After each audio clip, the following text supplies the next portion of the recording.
Welcome to బీజీఎన్ Telugu updates. ఆకాశంలో ఓ అద్భుత దృశ్యం ఆవిష్కృతమైంది. సాధారణంగా అప్పుడప్పుడు కనిపించే దృశ్యమే అయినా అది జిల్లా వ్యాప్తంగా కనిపించడంతో ప్రజలు ఆశ్చర్యపోయారు. ఆ దృశ్యాన్ని తమ సెల్ ఫోన్లలో బంధించి ఎవరికి వారు తమ వాట్సాప్ స్టేటస్ మరియు ఇన్స్టాగ్రామ్ లో పోస్ట్ చేసుకుని తమ ఆనందాన్ని స్నేహితులతో షేర్ చేసుకున్నారు. ఇంతకీ ఏంటా దృశ్యం? ఎందుకు అంత పెద్ద ఎత్తున ప్రజలు దానిని ఆసక్తిగా తిలకించారు?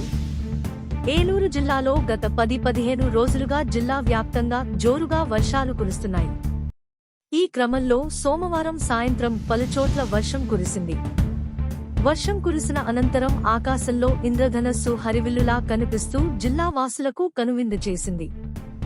ద్వారకా, తిరుమల, కామవరపుకోట, జంగారెడ్డిగూడెం ప్రాంతాలలో ఈ ఇంద్రధనస్సు ఆకాశంలో స్పష్టంగా కనిపించింది. అంతేకాదు ద్వారకా, తిరుమలలో చిన్న వెంకన్న కొలువైన శేషాచల కొండను ఇంద్రధనస్సు గొడుగులా కప్పినట్లుగా సుందర దృశ్యం ఆవిష్కృతమైంది. వర్షం కురిసిన అనంతరం లేదా చిన్న చిరుజల్లులతో ఆకాశం మేఘావృతమై మరోపక్క సూర్య రశ్మి నీటి బిందువులలో చొచ్చుకుపోయి వివిధ రంగులుగా విభజిస్తూ ప్రకాశించే విధంగా నీటి బిందువులన్నీ రంగులతో నిండిపోతాయి. సూర్య కాంతి వర్షపు చినుకుల్లో ప్రవేశించినప్పుడు కాంతి యొక్క రంగును బట్టి అది కొద్దిగా భిన్నమైన కోణంలో వేగం తగ్గి వంగి వక్రీభవిస్తుంది. ఇది కాంతిని వివిధ రంగులుగా విభజించి ఇంద్రధనస్సును సృష్టిస్తుంది.